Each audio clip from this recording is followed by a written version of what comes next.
إن الحمد لله نحمده ونستعينه ونستغفره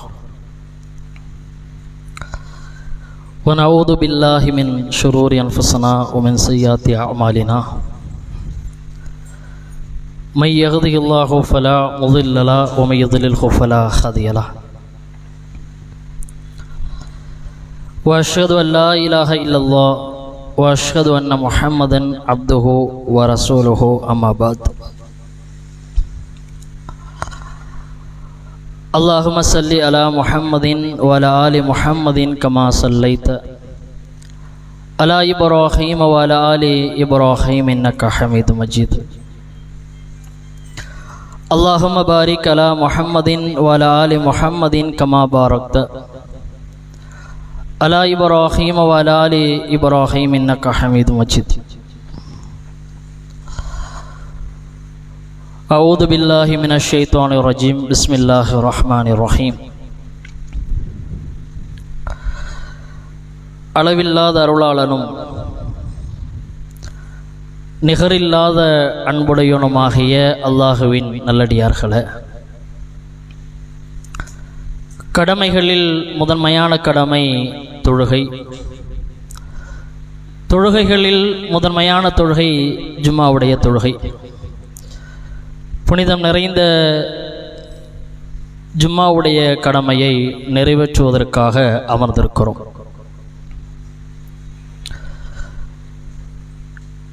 எல்லாம் வல்ல இறைவன் நமக்கு வாழ வாய்ப்பளித்திருக்கக்கூடிய உலக வாழ்க்கையில் இறைவன் 3 விதமான பருவங்களாக பிரித்து நமக்கு தந்திருக்கிறான். நாம் எல்லாம் பிறந்தது முதல் நீண்ட காலங்களாக இருக்கக்கூடிய ஒரு சிறுவர் பருவம், அதற்கு அடுத்ததாக நாம் அடைகிற இளமை பருவம், அதற்கு பிறகாக இறுதியாக நாம் எட்டுகிற வயோதிக முதுமை பருவம் என்று 3 விதமான பருவங்களை அல்லாஹ் நமக்கு தந்திருக்கிறார். இதில் நாம் நிறைய விஷயங்களை ஆசைப்படுகிற காரியங்கள் எல்லாம் செய்ய முடியாத ஒரு பருவம் சிறுவர் பருவம். நிறைய ஆசைகள், தியட்டங்கள், எதிர்பார்ப்புகள் இருக்கும். அதை செய்வதற்கான வாய்ப்பு நமக்கு இருக்காது. அதே போன்று நாம் எதிர்பார்ப்பதை, ஆசைப்படுவதை செய்வதற்கான பொருளாதாரம், அதற்கான வசதி வாய்ப்புகள், அதற்கான அதிகாரங்கள் என்று ஒரு முதுமை பருவத்தில் நமக்கு கிடைக்கும். ஆனால் செய்ய முடிந்தவைகளை நம்மால் அனுபவிக்க முடியாத ஒரு நிலை அந்த காலகட்டத்தில் இருக்கும்.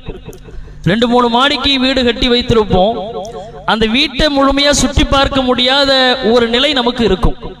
இது முதுமையினுடைய பருவம்.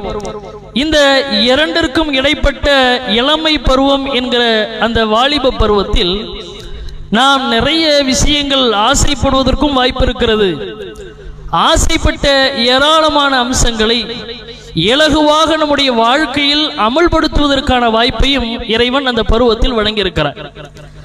அப்படியான இந்த இளமை பருவத்தை எல்லோருமே விரும்புகிற நிலையில் இருப்போம். ஒரு வயோதிகரிடத்தில் கேட்டாலும், ஒரு சிறுவரிடத்தில் கேட்டாலும் கூட பெரும்பான்மையானவர்கள் எதிர்பார்க்கிற, ஆசைப்படுகிற, திரும்ப செல்ல வேண்டும் என்று சொன்னால் நான் இந்த பருவத்திற்குத்தான் செல்ல ஆசைப்படுவேன் என்னும் அளவிற்கு இந்த இளமை பருவத்தை எல்லாருமே நேசிக்கக்கூடியவர்களாக இருக்கிறோம். எல்லோருக்குமே இந்த இளமை பருவத்தின் மீதான ஒரு நாட்டம் இருக்கிறது. இன்னும் இந்த இளமை பருவம் என்பது எந்த அளவிற்கு முக்கியத்துவம் வாய்ந்த பருவம் என்று இன்றைக்கு இருக்கக்கூடிய கள சூழலில், அரசியல் நிலவரங்களில் இருந்து கூட நம்மால் பார்க்க முடிகிறது.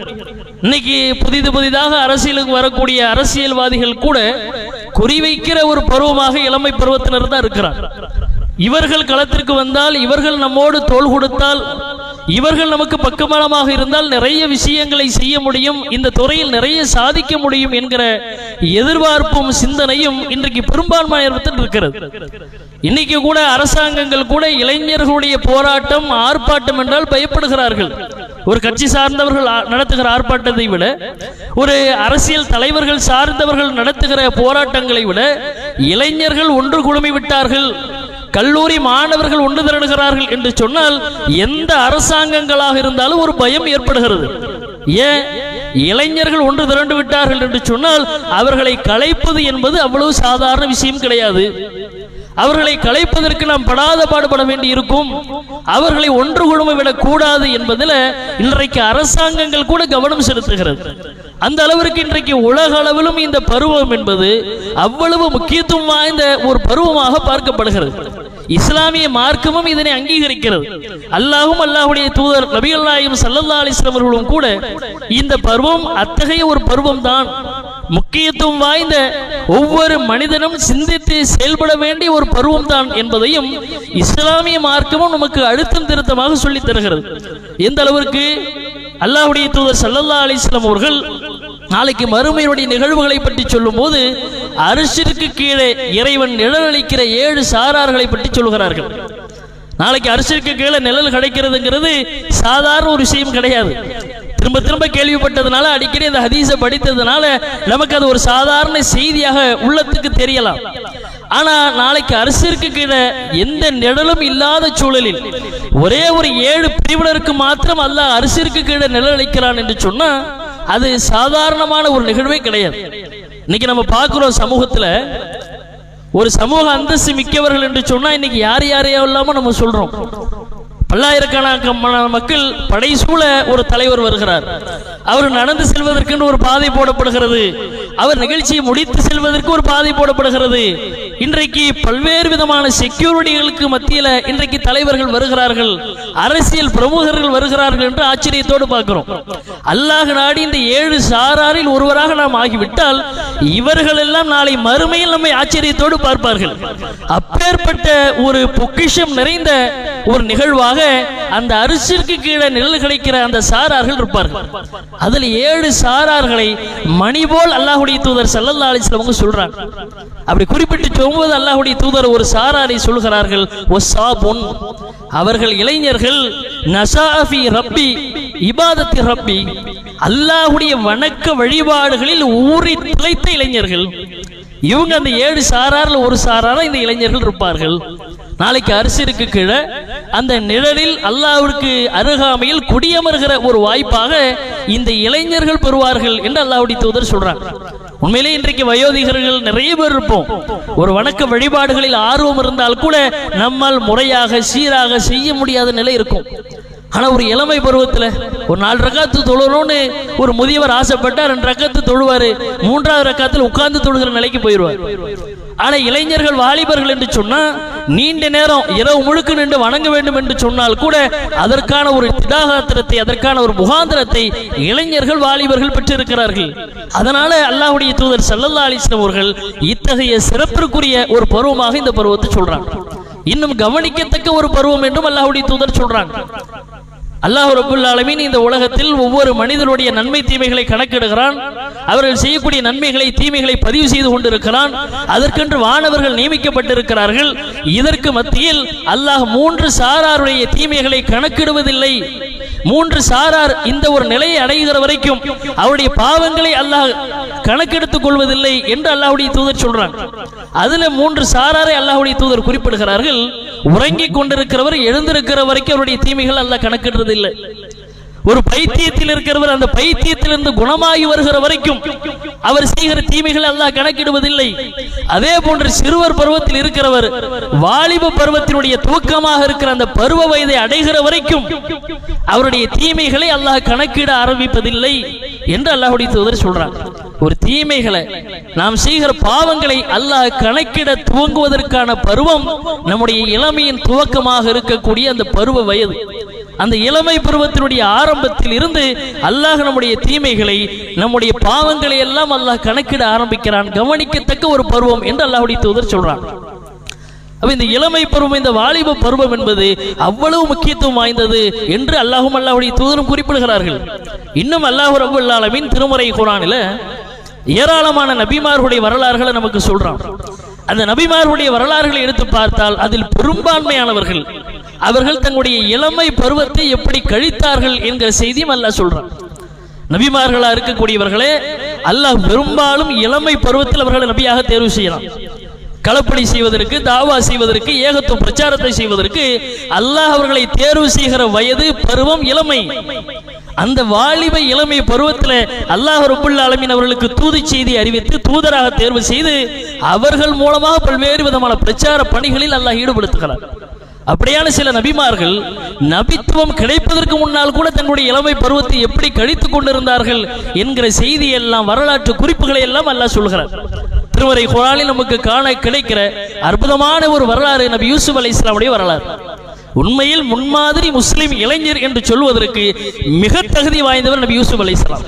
ஒழுக்கத்தின் சிகரமாக, இறையச்சத்தின் மறு வடிவமாக யூசுப் அலைஹிஸ்ஸலாம் அவர்கள் அன்றைக்கு அந்த காலகட்டத்தில் காட்சி தந்தார்கள். யூசுப் அலைஹிஸ்ஸலாம் அவர்களுடைய பல்வேறு விதமான நிகழ்வை அல்லாஹ் குறிப்பிடுகிற பொழுது அஹ்ஸனல் கஸஸ், அழகிய வரலாற்றிற்குரிய ஒரு மா மனிதர் என்று யூசுப் நபியை சொல்றார். ஏன்? தன்னுடைய இளமை பருவத்தை அவ்வளவு இறையச்சமிக்க நிலையில் அவர் கழிச்சார். சாதாரண இளமை பருவம் கழியல. இளமை பருவத்தில் அவர்கள் சந்தித்த சோதனைகள் நிறைய, அவள் எதிர்கொண்ட சவால்கள் நிறைய. அந்த சவால்கள் சோதனைகளை அத்தனையும் கனகச்சிதமாக அல்லாஹ்வுடைய பாதையில் நின்று முறியடித்தார். இளமை பருவம் லேசில சாதாரணமா யூசுப் நபி சொல்லி முடிக்க முடியாது. அல்லாஹ்வுடைய தூதர் சொல்றாங்க, உலகத்தின் மொத்த அழகில் பாதி அழகு அவருக்கு வழங்கப்பட்டிருக்கிறது. பெரிய பேரழகர் யூசுப் அலைஹிஸ்ஸலாம்.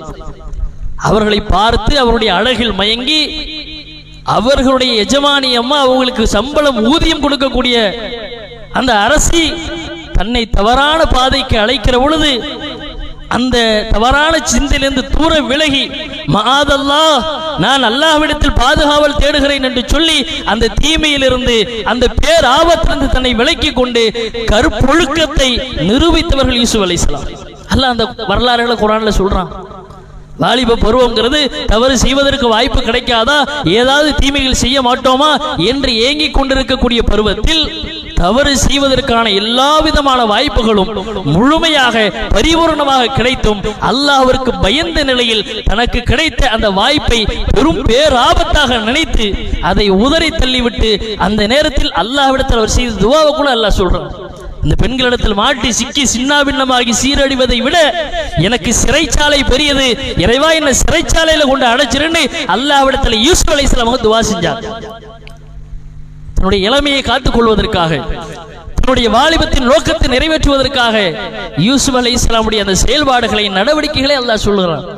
ஒழுக்கம், இறையச்சம் என்று சொன்ன அப்படி இப்படி எல்லா விதமான நபிமார்களையும், நபி இப்ராஹிம் அலைஹிஸ்ஸலாமுடைய வரலாறு அல்லாஹ் குர்ஆனில் சொல்றானே. இப்ராஹிம் அலைஹிஸ்ஸலாம் அவர்களை பற்றி நிறைய செய்திகளை நம்ம கேட்டிருக்கிறோம். இப்ராஹிம் அலைஹிஸ்ஸலாம் அவர்கள் செய்த அந்த பெரும்பான்மையான சீர்திருத்தங்களை அவர்கள் செய்ய துணிந்த அந்த நேரம் தன்னுடைய இளமை பருவத்தில், இளமையில் இருக்கிறாங்க. ஒரு வாலிப பருவத்தில் இருக்கும் போதுதான் இப்ராஹிம் அலைஹிஸ்ஸலாம் அவர்கள் தன்னை பற்றி சிந்திக்கிறார்கள், கடவுளை பற்றி சிந்திக்கிறார்கள். தானாக சிந்தித்து யோசித்து தானாக ஆய்வு செய்து இறைவன் ஒருவன் இருக்கிறான், அவனைத்தான் நாம் வணங்க வேண்டும், அவனை தவிர வேறு யாரையும் வணங்கக்கூடாது, அப்படி வணங்கினால் அது அநியாயம், அது அக்கிரமம் என்பதை விளங்கிக் கொண்டு தன்னை ஒரு உண்மை முஸ்லீமாக மாற்றிக்கொள்கிறார், சமூகத்தில் அடையாளப்படுத்துகிறார். ஒரு இளைஞராக இருந்து கொண்டு அதோடு விடல, தனக்கு கிடைச்ச சத்தியம், தனக்கு கிடைச்ச நேரிய வழி எல்லா மக்களுக்கு கிடைக்க வேண்டும் என்பதற்காக தன்னுடைய தந்தையர்கள், உறவினர்களுடைய எல்லாருடைய எதிர்ப்புகளை மீறி இந்த ஏகத்துவ பிரச்சாரத்தை அந்த சமூகத்தில் வலுவூட்டுகிறார். மக்கள் எல்லாம் ஒரு திருவிழாவுக்கு போறாங்க, ஒரு குடும்ப நிகழ்வுக்காக வெளியில போறாங்க. இவர் மாத்திரம் காய்ச்சல், உடல்நிலை சரியில்லைன்னு வீட்டில் தங்கி இருக்கிறார். போயிட்டு வர்றவங்க வந்து பார்த்தா அவங்க உருவாக்கி வைத்திருக்கக்கூடிய அவங்களுடைய இணை கடவுள்களை எல்லாம் அடிச்சு நொறுக்கி தும்சம் செய்கிறார். அவருடைய அந்த மதி, புத்தி கூர்மை, ஒரே ஒரு பெரிய இணை கடவுளை விட்டு வைத்து மற்ற எல்லாத்தையும் அடிச்சு நொறுக்கிறாரு. அடிச்சு நொறுக்கிட்டு இவர் எதை பயன்படுத்தினாரோ அந்த கோடரியை அடித்து நொறுக்குவதற்கு பயன்படுத்தி அந்த கேடயத்தை அந்த பெரிய கடவுளை மீது மாட்டி விடுகிறார். மக்கள்லாம் வர்றாங்க, பார்த்து அதிர்ச்சி அடைகிறார்கள், கேட்கிறாங்க யார் இந்த செயலை செஞ்சது என்று மக்கள் எல்லாம் பேசிக் கொண்டிருக்கும் போது அங்க சபையில் இருந்து ஒருவர் சொல்லுகிற செய்தி அல்லாஹ் குர்ஆனில் பதிவு செய்கிறான். சமிஹனா ஃபத்தன் யதுகுருஹும் யகாலு லஹு இப்ராஹிம். இப்ராஹிம்ங்கிற ஒரு இளைஞர் இதை பற்றி பேசிக் கொண்டிருந்தார். அவர் தான் இப்படி செஞ்சிருப்பாரு, நீங்க அவரை கூப்பிட்டு விசாரிங்கன்னு அங்கிருந்த ஒரு சபையில் இருந்த ஒரு மனிதர் சொன்ன தகவலை அல்லாஹ் சொல்கிறார். நிச்சயமா இது ஒரு பெரியவர் செஞ்சிருக்க முடியாது, அவரால் இதை செய்வதற்கான சக்தி இருக்காது, ஒரு சிறுவர் செய்திருக்க முடியாது, ஒரு இளைஞர் தான் இதை செய்வதற்கு சக்தி பெறுவார். அப்படி ஒரு இளைஞர் இதை பற்றி பேசிக் கொண்டிருந்தார். அந்த இளைஞர் இப்ராஹிம் என்று அன்றைக்கு சமூகத்தில் அவர் இளைஞராக அடையாளப்படுத்தப்பட்டார். அப்ப அந்த வாலிப பருவத்தை, அந்த இளமை பருவத்தில் ஒரு நபிமார்கள் கூட எந்த அளவுக்கு தங்களை ஆயத்தைப்படுத்திக் கொண்டு ஒரு பிரச்சார வியூகங்களை வகுத்துக் கொண்டு இளமையை இறைவன் வழங்கியிருக்கிற அந்த வாலிபத்தை முறையாக கழித்தார்கள் என்பதற்கு இதுவெல்லாம் சான்று. ஏன் அல்லாஹ்வுடைய தூதர் நபி அல்லாஹ்வும் ஸல்லல்லாஹு அலைஹி வஸல்லம் அவர்கள் கூட தங்களுடைய இளமை பருவத்தில் எப்படி இருந்தார்கள் என்பதற்கு நிறைய செய்திகள் சான்றாக இருக்கிறது. அல்லாஹ்வுடைய தூதரை பற்றி குறிப்புகள் கிடைக்கிறது. ஹிஸ்புல் முத்தய்யிபீன் என்கிற ஒரு ட்ரஸ்ட், ஒரு பெயரிலான ஒரு சிறிய ஒரு அறக்கட்டளையை அன்றைக்கே அல்லாஹ்வுடைய தூதர் அவர்கள் நிறுவி, அன்றைக்கே நிறுவப்பட்ட பல பேரில் அல்லாஹ்வுடைய தூதர் ஒருவராக இருந்திருக்கிறார்கள். அந்த அறக்கட்டளையில், அந்த ஹிஸ்புல் முத்தய்யிபீன் என்கிற அந்த குழுவோடு இணைந்து பல உதவிகளை செய்யக்கூடியவர்களாக அல்லாஹ்வுடைய தூதர் ஸல்லல்லாஹு அலைஹி வஸல்லம் இருந்தாங்க. தன்னுடைய இளமை பருவத்தில் இளைஞராக இருக்கும்போது பயணத்தில் வருகிறவர்கள், வியாபாரத்துக்கு வருகிறவர்கள், ஏதேனும் நெருக்கடிக்கு உள்ளானா, ஏதேனும் சிரமத்திற்கு உள்ளாக்கப்பட்டால் அவர்களுக்கு உதவி செய்கிற வழக்கமுடைய ஒரு குழுவாக இந்த குழு இருந்தது. அந்த குழுவில் அதிதீவிரமாக வேலை செய்யக்கூடியவர்களாக அண்ணல பெருமானார் நபி அல்லாஹ்வும் ஸல்லல்லாஹு அலைஹி வஸல்லம் இருந்தார். அதனால தான் அன்னை ஹதீஜா ரலியல்லாஹு அன்ஹா அவர்கள் ஒரு நேரத்தில் ஆறுதல் சொல்லும் போது, ஆசுவாசப்படுத்தும் போது அல்லாஹ்வுடைய தூதருக்கு இந்த செய்தியெல்லாம் நினைவுபடுத்தி சொன்னாங்க. ஆரம்பத்தில் முதல்ல ஹிரா குகையில் அல்லாஹ்வுடைய தூதர்கள் மன அமைதிக்காக, தனிமை அதிக விரும்பக்கூடியவர்கள், தனிமையில் இருந்து அல்லாஹ்வை திக்ர் செய்து கொண்டு தனக்கு தெரிந்த வழிபாடுகளை செய்து கொண்டிருந்த அல்லாஹ்வுடைய தூதர் ஸல்லல்லாஹு அலைஹி வஸல்லம் முதலாக ஜிப்ரீல் அலைஹிஸ்ஸலாம் அவர்கள் அவருக்கே உரித்தான நேரிய தோட்டத்திட்ட சொல்லுதாட்ட வர்றாங்க. வந்து அல்லாஹ்வுடைய தூதர் ஸல்லல்லாஹு அலைஹி வஸல்லம் கெட்டி அணைத்து கொண்டு சொல்லுகிறார்கள், இக்ரா, நீங்க ஓதுங்க, பிஸ்மி ரப்பிக்கல்லதி ஹலக், உங்களுடைய இறைவனுடைய பெயரை சொல்லி நீங்கள் ஓதுங்கள் என்று அல்லாஹ்வின் புறத்திலிருந்து நேரடியாக இவர்களுக்கு வஹி அறிவிக்கப்படுகிறது. அல்லாஹ்வுடைய தூதர் ஸல்லல்லாஹு அலைஹி வஸல்லம் அந்த நிகழ்வு முடிஞ்ச உடனே உள்ளமெல்லாம் பதபதைக்கிறது, உடல் எல்லாம் நடுங்குகிறது, வேர்வைகள் கொட்டுகிறது. தன்னுடைய மனைவியார் ஹதீஜா ரலியல்லாஹு அன்ஹா சம்மீலூனி, என்னை போர்த்துங்கள், எனக்கு ஏதோ ஏற்பட்டு விட்டது, நான் ஏதோ எனக்கு செய்யக்கூடாது செய்து விட்டது என்று ஹதீஜா ரலியல்லாஹு அன்ஹா தஞ்சமடைகிறார்கள். அன்னை ஹதீஜா ரலியல்லாஹு அன்ஹா அவர்கள் ஒரு போர்வை எடுத்து அவர்களை போர்த்தி கொண்டு அல்லாஹ்வுடைய தூதர் ஸல்லல்லாஹு அலைஹி வஸல்லம் ஆறுதல் சொல்லுகிறார்கள். கல்லா, நீங்கள் கவலைப்படாதீர்கள், வல்லாஹி மா யுஸீகல்லாஹு அபதா, அல்லாஹ் உங்களை ஒரு காலமும் இழிவுபடுத்த மாட்டான். ஏன் தெரியுமா? இன்னக்கல்ல தஸிலு ரஹீம் வ தஅமிலுல் கல் வ தக்ஸிபுல் மஅதூம் வ தக்ரில் லைஃப் வ துஈனு அலா நவாயிபில் ஹக், நீங்க வறியவர்களுக்கு உதவி செய்யக்கூடியவர்களாக இருக்கிறீர்கள், சிரமத்தில் ஆட்பட்டவர்களுடைய சிரமங்களை போக்குவதற்கு நீங்கள் பாடுபடுகிறீர்கள், விருந்தாளிகளை உபசரிக்கிறீர்கள். உண்மையான சிரமம் யாருக்கேனும் ஏற்பட்டால் அதை உங்களுடைய சிரமமாக நினைத்து அந்த சிரமத்தை நீக்குவதற்கு நீங்கள் ஓடி செல்கிறீர்கள். உங்களை போய் அல்லாஹ் இழிவுபடுத்துவானா? ஹதீஜா ரலியல்லாஹு அன்ஹா இந்த கடந்த கால நிகழ்வுகளை நினைவுபடுத்தி சொன்னாங்க. அல்லாஹ்வுடைய தூதர் ஸல்லல்லாஹு அலைஹி வஸல்லம் தன்னுடைய இளமை பருவத்தில் அல்லாஹ்வுடைய பாதையில் அல்லாஹ்வுக்கு விருப்பமான தன்னுடைய வாழ்க்கையை அர்ப்பணித்துக் கொள்ளக்கூடியவர்களாக இருந்தாங்க. அல்லாஹ்வுடைய தூதர் ஸல்லல்லாஹு அலைஹி வஸல்லம் அவர்களோடு இருந்த நபித்தோழர்களுடைய பட்டியலை எடுத்து பார்த்தால் பெரும்பான்மையான நபித்தோழர்கள், அது பெரும்பான்மையான இளைஞர்கள் இருப்பாங்க. அன்றைக்கு அல்லாஹ்வுடைய தூதர்கள் நியமித்த ஆளுநர்களில் பெரும்பான்மையானவர்கள் இளைஞர்கள். தொழுகைக்காக நியமிக்கப்பட்ட இமாமத்து பணிகளில் நியமிக்கப்பட்ட இமாம்களில் பெரும்பான்மையான இளைஞர்கள். அவங்க ஒவ்வொரு விதத்திலும் முன்னிறுத்தக்கூடியவர்கள் பெரும்பான்மையானவங்க இளைஞர்களாக ரசூலுல்லாஹ் இருந்தாங்க. அல்லாஹ்வுடைய தூதர் கூட ஒரு நேரத்தில் சொல்வார்கள், பள்ளிவாசலுக்கு தொழுகைக்கு வராமல் இருக்கக்கூடியவர்களை பற்றி, பள்ளிவாசலில் பாங்கு சொல்லப்பட்டு அதற்காக இக்காமத் சொல்லப்பட்டு தொழுகைக்கு ஒருவரை நிறுத்திவிட்டு இமாமாக மக்களுக்கு நின்று தொழுவித்து தொழுகையை முடித்துவிட்டு இங்கு வந்திருக்கக்கூடிய இளைஞர்களை எல்லாம் அழைத்து சென்று விறகுகளை கொண்டு வர சொல்லி யாரெல்லாம் காரணம் இல்லாமல் வீடுகளில் தங்கி இருக்கிறார்களோ அவர்களை வீட்டோடு வைத்து எரிப்பதற்கு நான் நினைத்திருக்கிறேன். அங்கு இருக்கக்கூடிய பெரியவர்கள், அங்கு இருக்கக்கூடிய குழந்தைகளை கவனத்தில் கொண்டு நான் அதை தவிர்த்து கொள்கிறேன் என்று அல்லாஹ்வுடைய தூதர் சொல்லும் போது இளைஞர்களைத்தான் மேற்கோள் காட்டினாங்க. இளைஞர்களை அழைச்சிட்டு போய் இந்த வேலையை செய்வேன். ஏன் இளைஞர்கள் பள்ளிவாசலுக்கு வந்தாங்க, முன்வரிசையில் இருந்தார்கள் என்று அந்த இளமை பருவத்தில் நபித்தோழர்கள் சஹாபாக்கள் கூட தங்களுடைய வாலிபத்தை எப்படி கழித்தார்கள் என்பதற்கு இது மாதிரியான செய்திகள் எல்லாம் பெரும் சான்றாக இருக்கிறது. ஆனா இன்றைக்கு நாம நம்முடைய சமூகத்தில் இருக்கக்கூடிய இளைஞர்களில் பெரும்பான்மையானவர்கள் நம்ம இன்னைக்கு எப்படி இருக்கிறோம்? இது ஏதோ ஒரு குறிப்பிட்ட பருவத்தினரை குறை சொல்வதற்கான நோக்கம் அல்ல. இளைஞர்களில் நல்லவர்கள் இருக்கிறோம், இளைஞர்கள் சமூக அக்கறை கொண்டவர்கள் இருக்கிறோம், இளைஞர்களில் சமூக காரியங்களில் மார்க்க பணிகளில் ஆர்வமுடையவர்கள் இருக்கிறோம். ஆனால் பெரும்பான்மையான இளைஞர்கள் அப்படித்தான் இருக்கிறோமா? இளைஞர்கள் நம்முடைய வாலிபத்தை, நம்முடைய இளமை பருவத்தை பெரும்பான்மையாக இன்னைக்கு நம்ம எதற்காக செலவிட்டுக்கிட்டு இருக்கிறோம்? இளமை பருவத்தை கழிப்பதற்கான ஒரு வழிமுறையாக நம்மிடத்தில் என்ன இருக்கிறது? இன்னைக்கு செல்போனை கதின்னு ஒரு கூட்டம் இருக்கிறது. செல்போனை விட்டு அவருக்கு வேற எதுவும் தெரியாது. செல்போன்ல இருந்து அவரை மீட்டெடுப்பதற்கு அதற்கென்று ஒரு தனி கவுன்சிலிங் கொடுக்கிற நிலையில் இன்றைக்கு பெரும்பான்மையான இளைஞர்களுடைய கதி இருக்கிறது. செல்போன்ல இருந்து மீட்டெடுக்கிறது பெரும் சவாலாக இருக்கக்கூடிய நிலை இன்னைக்கு பார்க்கிறோம். இன்னைக்கு சமூக அக்கறை எல்லாம் அவர்களை பொறுத்தவரையில ஒரு பாலஸ்தீனத்தை பற்றி, காசாவை பற்றி வாட்ஸ்அப் ஸ்டேட்டஸ் வைப்பதும், பேஸ்புக்கில் ஸ்டோரி போடுவதோடு அவருடைய சமூக அக்கறைகள் முடிந்து விட்டது என்று நினைக்கிறாங்க. அதை தாண்டி அவர்கள் எதையுமே சிந்திக்கிறது இல்லை. செல்போனே கதி என்று தங்களுடைய வாழ்க்கையை முழுவதுமாக தொலைத்து கொண்டிருக்கிறாங்க. இன்னொரு புறம் காதல் என்கிற சீரழிவின் பக்கம் முதியவர்களை மதிப்பதில்லை, பெரியவர்களை மதிப்பதில்லை. யாரேனும் அறிவுரை சொல்வதற்கு நல்லெண்ணத்தோடு அருகில் வந்து அறிவுரை சொல்லிட்டு திரும்பி போகும்போது அவர்களை கேலி கிண்டல் செய்கிற ஒரு நிலையில் இன்றைக்கு சில இளைஞர்களை பார்க்க முடிகிறது.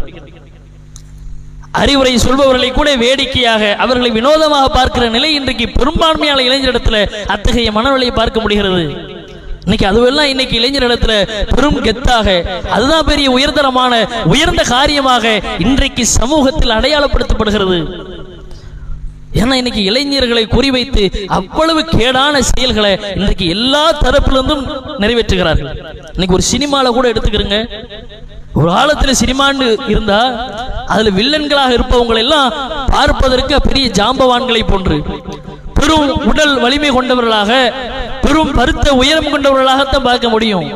ஆனா இன்னைக்கு திரைப்படங்களில் காட்டப்படுகிற, இன்றைக்கு போஸ்டர்களில் பார்க்கிறோம், பல்வேறு விதமான விமர்சனங்களில் பார்க்கிறோம், வில்லன்களாக காட்டப்படக்கூடிய இளைஞர்கள்.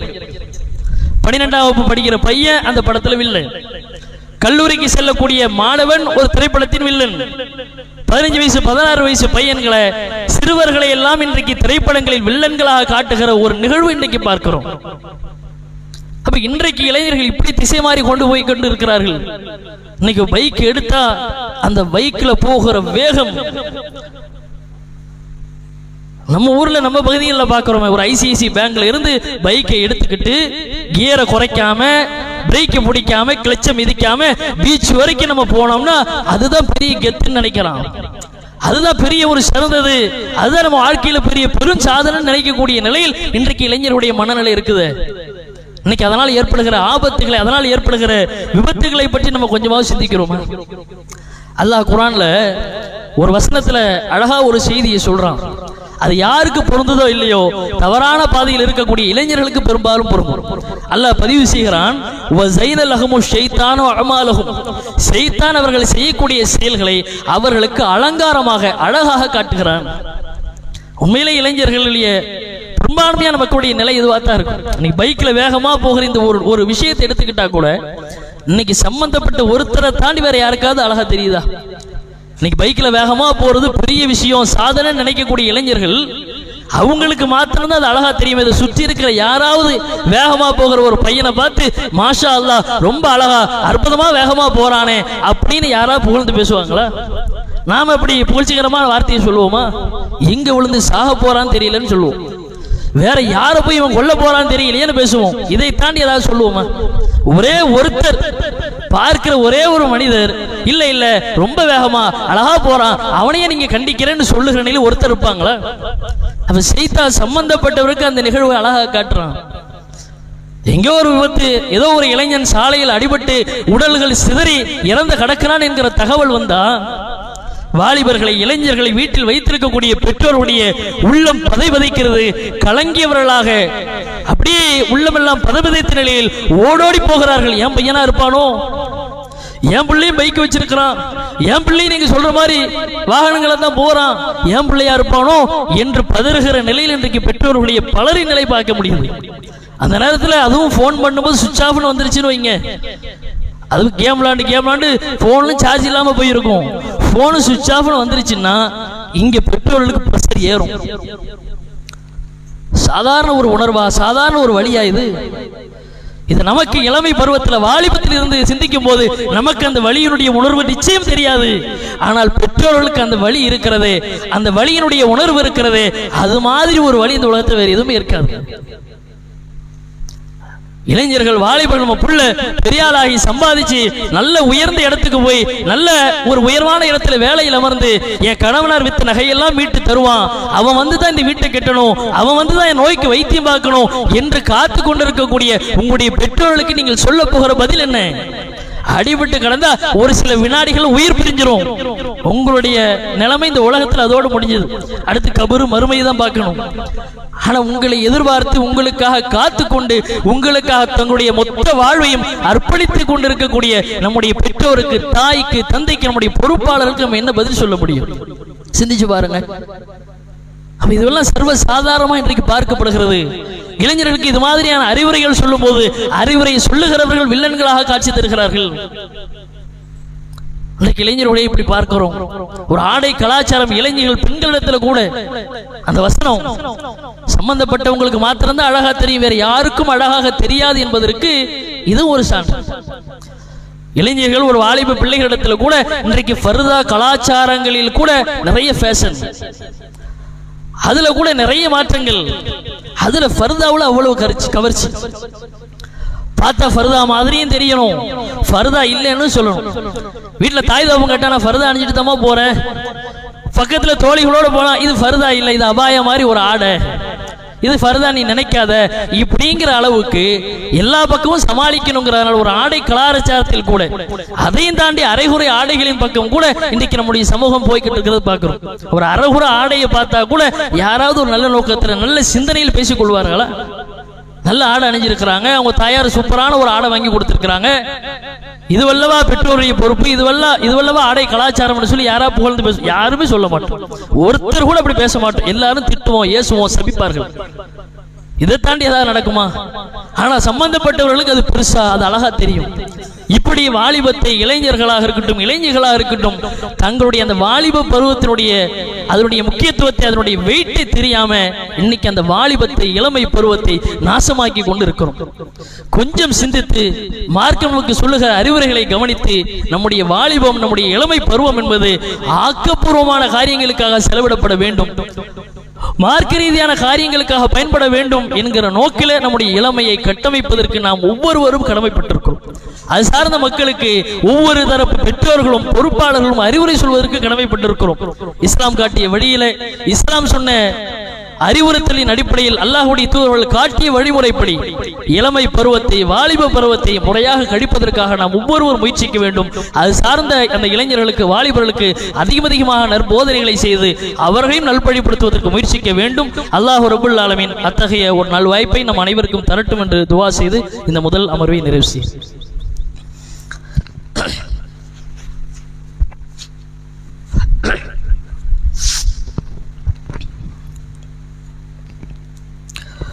அல்ஹம்துலில்லாஹி ரப்பில் ஆலமீன்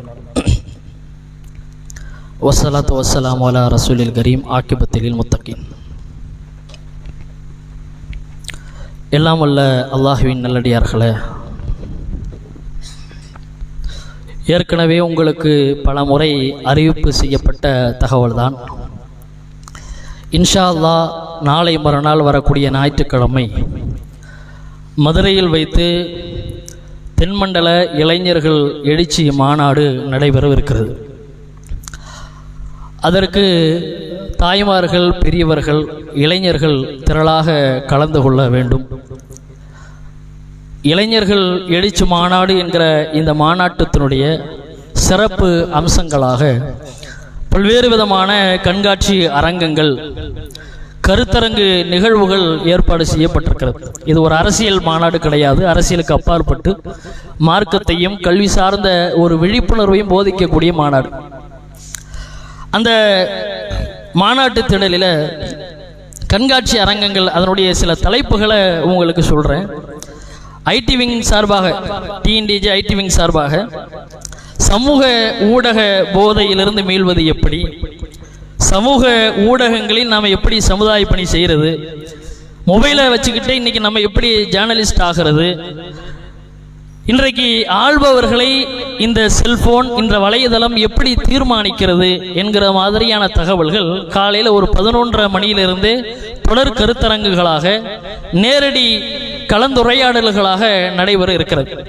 அதே மாதிரி அதனை தொடர்ந்து அதோடு சேர்ந்து கல்வி சம்பந்தமான நிறைய கருத்தரங்குகள், அரசு துறையில் கொட்டி கிடைக்கக்கூடிய வேலை வாய்ப்பு தொடர்பாக, சாஃப்ட் ஸ்கில் டெவலப்மெண்ட் என்று சொல்லப்படக்கூடிய கல்வி முடிச்சிட்டு அடுத்த கட்ட வேலை எதிர்பார்த்திருக்கக்கூடியவர்களுக்கு பெரிதும் பயன் தரக்கூடிய ஒரு அரங்கு. அதே மாதிரி ஏஐ, ஆர்டிஃபிஷியல் இன்டெலிஜென்ஸ் என்று சொல்லப்படக்கூடிய ஏஐ என்கிற அந்த தொழில்நுட்பம் தொடர்பாக கூட ஒரு தனி அரங்கு. இன்னைக்கு இந்த ஏஐயை பற்றியே நமக்கு தெரியும். இந்த ஏஐங்கிற இந்த ஒரு தொழில்நுட்பம் தவிர்க்க முடியாத ஒன்றாக இன்னைக்கு உருவாகி வருது. ஏஐயை பற்றி ஒருத்தன் தெரியலன்னா வியாபாரம் செய்ய முடியாது. ஏஐ பற்றி ஒருத்தன் தெரிந்து கொள்ளனா படிக்க முடியாது. ஏஐனா என்னன்னு தெரியலன்னா அவன் போய் ஒரு துறையில வேலை தேட முடியாது என்கிற நிலையை நோக்கி இன்றைக்கு போய் கொண்டிருக்கிறது.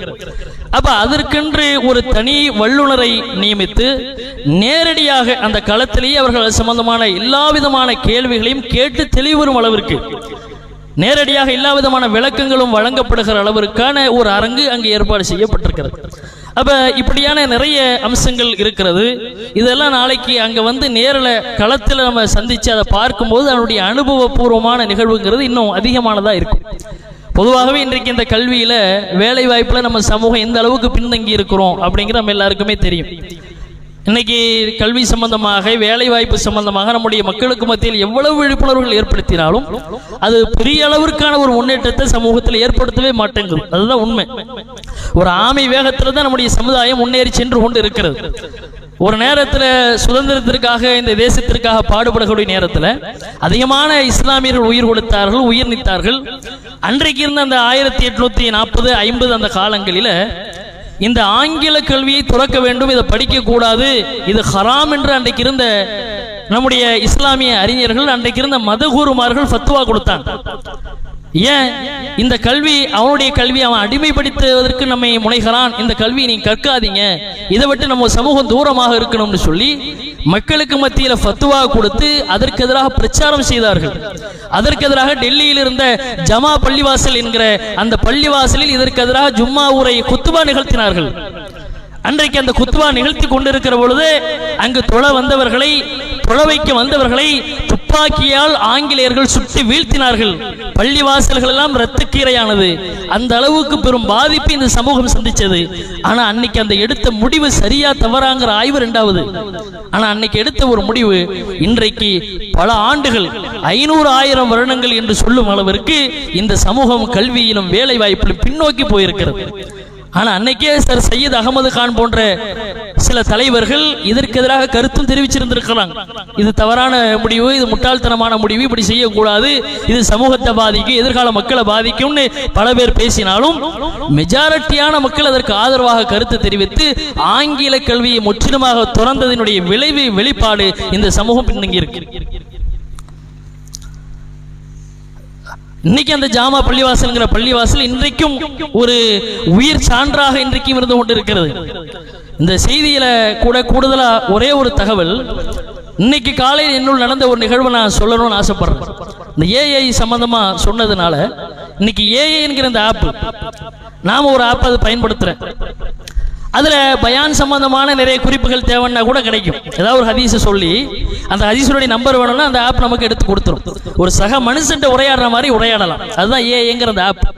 அப்ப காலையில நான் என்ன செய்யறேன், இந்த பள்ளிவாசலை பற்றி, இந்த பள்ளிவாசல் இந்த துப்பாக்கி சூடை பத்தி, இந்த ஆங்கில கல்விக்கு கொடுத்த இந்த ஹராம் ஃபத்வாவை பத்தி சில தகவல்களை கேட்கும் போது அந்த ஏஐ ஆப் இன்னைக்கு காலையில எனக்கு அந்த தகவலை கொடுக்குது. முஸ்லீம்கள் எல்லாம் இஸ்லாமிய மதத்தை விட்டு கிறிஸ்தவத்திற்கு போய்விடுவார்கள் என்பதற்காக அன்றைக்கு மதகுருமார்கள் இந்த ஆங்கில கல்வியை தடை செஞ்சாங்க. சமூகத்தினுடைய அந்த கலாச்சாரங்கள் மாறுபட்டு விடும் என்பதற்காக அன்றைக்கு இருந்த இஸ்லாமிய பெரியவர்கள், மதகுருமார்கள் ஆங்கில கல்வியை கற்கக்கூடாதுன்னு சொன்னாங்க என்று சில செய்திகள் எனக்கு சொல்லுது.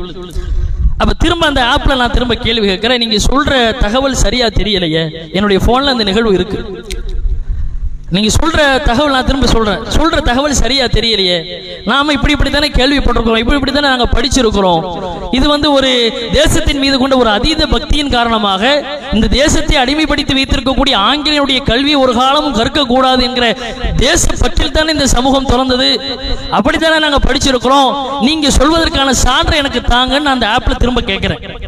திரும்ப அந்த ஆப் பதில் சொல்கிறது, இல்ல தேடின வரைக்கும் அப்படி கிடைக்கல.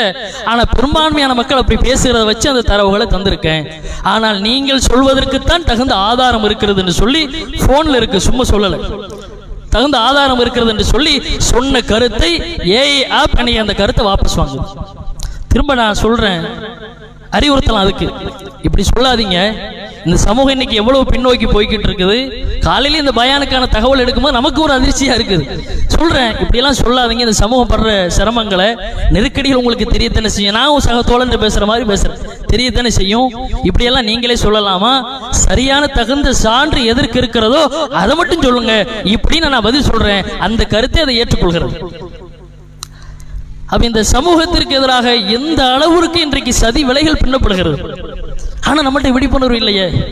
நாம் அது சம்பந்தமான எந்த விதமான ஒரு சமூக பொறுப்பும் இல்லாம, அதுல எந்த விதமான ஒரு கவனமும் ஆர்வம் செலுத்தாதவர்கள தானே இருக்கிறோம். 10 முடிச்சு புள்ள வெளிநாட்டுக்கு போக போறோம், 12 முடிச்சு நான் வேலைக்கு போக போறோம்னா பெற்றோர்களை வழி அனுப்பி வைக்கிறோமே. கல்வியுடைய அவசியத்தை நம்ம சொல்றது இல்லையே, அதிகாரத்தை அடைவதனுடைய அவசியத்தை சொல்றது இல்லையே. புள்ள எல்கேஜி படிக்கிற புள்ள பள்ளிக்கூடத்துக்கு போகலன்னா 40,000 ஃபீஸ் கட்டி இருக்கிறேன், ஒழுங்கா பள்ளிக்கூடத்துக்கு போன்னு சொல்றமே தவிர, படிச்சா உனக்கு நல்லது, உன் சமூகத்துக்கு நல்லது, நம்ம சமுதாய முன்னேற்றத்துக்கு நல்லதுன்னு சொல்லி கொடுக்கிறோமா? 20,000 ஃபீஸ் கட்டி இருக்கிறேன், இப்ப தாலியை வித்து உனக்கு நான் ஃபீஸ் கட்டி இருக்கேன், இன்ஜினியரிங் போக மாட்டேன்னு சொல்றீங்க. இப்படி அந்த பொருளாதாரங்களை மையப்படுத்தி ஒரு சம்பாதிப்பதற்கான களமாகத்தான் சொல்லிக் கொடுக்கிறோமே தவிர, சாதிப்பதற்கான ஒரு களமாக நாம் பெரும்பாலும் சொல்லிக் கொடுப்பதில்லை. அப்ப அந்த விழிப்புணர்வு இந்த சமூகத்தில் தேவை. பல 100 ஆண்டுகள் இந்த சமூகம் பின்னோக்கி இருக்கிறது. வழியோட ஒவ்வொருவரும் உளமாற சிந்திச்சு பாருங்க. இந்த நிலை இப்படி தொடர்ந்தால் அல்லாஹ் பாதுகாக்கணும். பாலஸ்தீனத்தை போன்ற ஒரு நிலை ஏற்பட்டாலும் ஆச்சரியப்படுறதற்கு இல்லை. அல்லாஹ் எல்லாரையும் அது மாதிரி நிலையிலிருந்து பாதுகாக்கணும். ஏன்னா விழிப்புணர்வு இல்லைன்னா, அந்த சமூக அக்கறை இல்லைன்னா நிச்சயம் மிகப்பெரிய ஒரு பாதிப்பை, ஒரு இழப்பை சந்திக்க நேரிடும். அது மாதிரியான சூழலை அறிந்துதான் இது மாதிரியான மாநாடுகள் ஏற்பாடு செய்யப்படுகிறது. முழுக்க முழுக்க கல்வி சார்ந்த, முழுக்க முழுக்க வேலைவாய்ப்பு சார்ந்த, சமூக முன்னேற்றத்திற்கு தேவையான பல்வேறு விதமான நிகழ்வுகள் அடங்கிய கண்காட்சிகள், அரங்குகள் தான் அங்கு ஏற்பாடு செய்யப்படுகிறது. கடைசி ஒரு 2 மணி நேரம் தான் சொற்பொழிவுகள், மார்க்க ரீதியான சொற்பொழிவுகள். மார்க்கம் இல்லாம, மார்க்க ரீதியான அறிவுறுத்தல் இல்லாம எந்த கல்வியை கற்றாலும் நமக்கு பயன் தரவும் செய்யாது. அதையும் நம்முடைய உள்ளத்தில் உறுதி கொள்ளணும். வெறுமனே கல்வியை மாற்ற வச்சு ஒன்றும் செய்ய முடியாது. மார்க்க பிடிப்பு இல்லாத, மார்க்க தெளிவு இல்லாத எந்த கல்வியும் நமக்கு பயன் தராது. மார்க்க பிடிப்போடு, மார்க்க தெளிவோடு நாம் எந்த கல்வியை கற்றுக்கொள்கிறோமோ அதுதான் இந்த உலகத்தில் நமக்கு பயன் தரும், நாளைக்கு மறுமையில் நமக்கு பயன் தரும். அப்ப அத்தகைய ஒரு விழிப்புணர்வை நோக்கி அல்லாஹ்வுடைய அருளால் இந்த மாநாடு நம்மை அழைத்து செல்லும். அதற்காக ஒவ்வொரு இளைஞர்களும் வருவதற்கு முயற்சி பண்ணுங்க.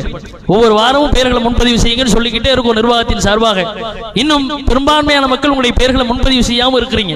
ஜும்மா முடிஞ்சதுக்கு பிறகு கீழே கிளை நிர்வாகி ஆண்கள் பகுதியில கிளை செயலாளர் சவர் பசீர் அவர்களும், பெண்கள் பகுதியில் அது சம்பந்தப்பட்ட பொறுப்பாளர் சகோதரி ரசானா அவர்களும் இருப்பாங்க. உங்களுடைய பெயர்களை பெரியவர்களும் தாய்மார்களும் ஆண்களும் பெண்களும் குறிப்பாக இளைஞர்களும் அதிகமாக உங்களுடைய பெயர்கள் முன்பதிவு செஞ்சு அதிகமான மக்கள் அந்த மாநாட்டில் வந்து பங்கு பெற்று நமக்கு தெரிய வேண்டிய தகவல்களையும் அறிந்து கொண்டு நாம் சில கோரிக்கைகளையும் அரசாங்கங்களுக்கு வைக்க இருக்கிறோம்.